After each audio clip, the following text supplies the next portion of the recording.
Gotta get it. What do you want from me now, Mr. Twinson? To knock you out! Ow! Greetings, ladies and gentlemen, this is Kalastopoulos, and let's have a quick look at a game which I've been playing this week, which is a true classic amongst certain type of gamers, The Little Big Adventure 2. Hi, Zed. Twinson, with this rain, I found plenty of mushrooms.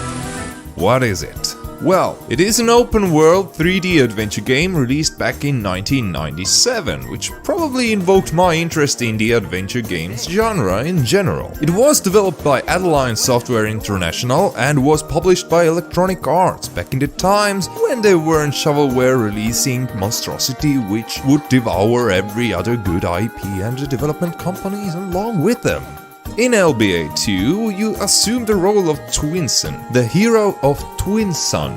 Yes, they named the main planet Twinsun after it having two distinct suns, and the main character is named after the planet. After the evil Dr. Funfrock was defeated at the first installment of the LBA series, Twinsun has a new threat. An alien race called the Esmers have arrived on Twinsun and have started kidnapping children and the wizards of the planet. It is up to Twinsun to start investigating the matter, which will take him to various planets and crazy situations.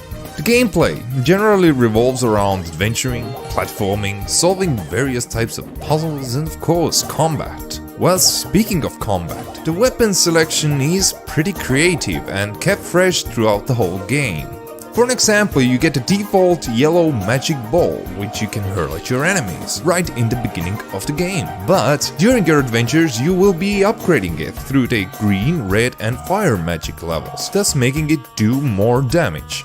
Also, what makes the game rather unique for me is the behavior system. Twinson can act either normally, sportily, aggressively or discreetly, each of the modes making the interactions different.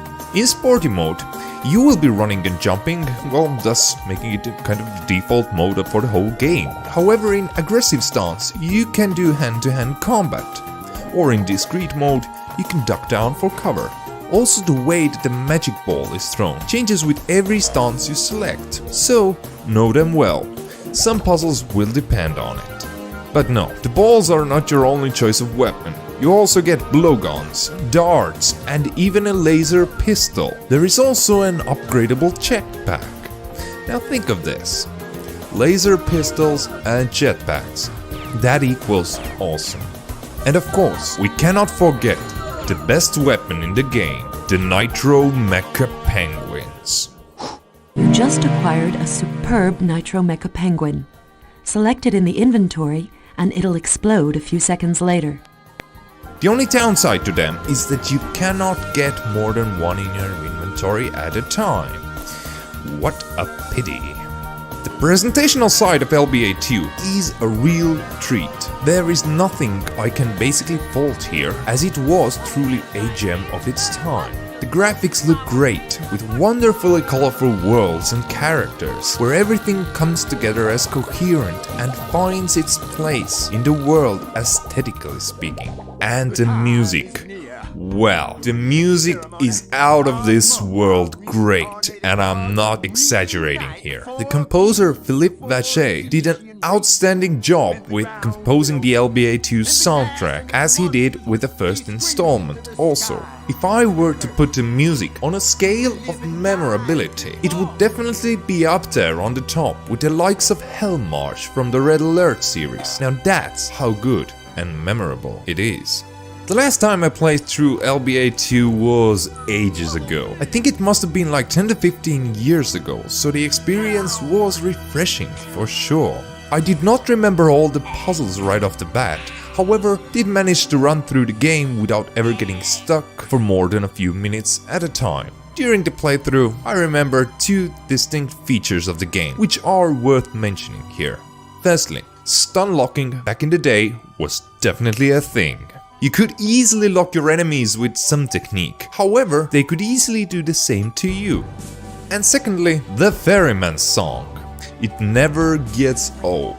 A simple rhyme with a tune which has stuck with me for all those years, and I still sing it at random. You could just call it an LBA thing.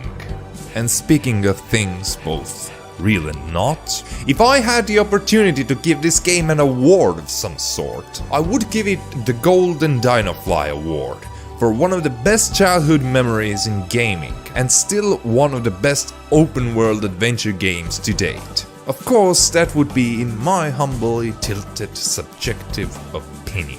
But if you wish to give LBA 2 a go, then it is available on GOG.com for €4.89 or €8.18 for the whole package containing both the LBA 1 and the sequel 2. In case you haven't played it yet, then what are you waiting for? I say go grab it now. It is 100% worth your time and coin if you enjoy a good adventure game.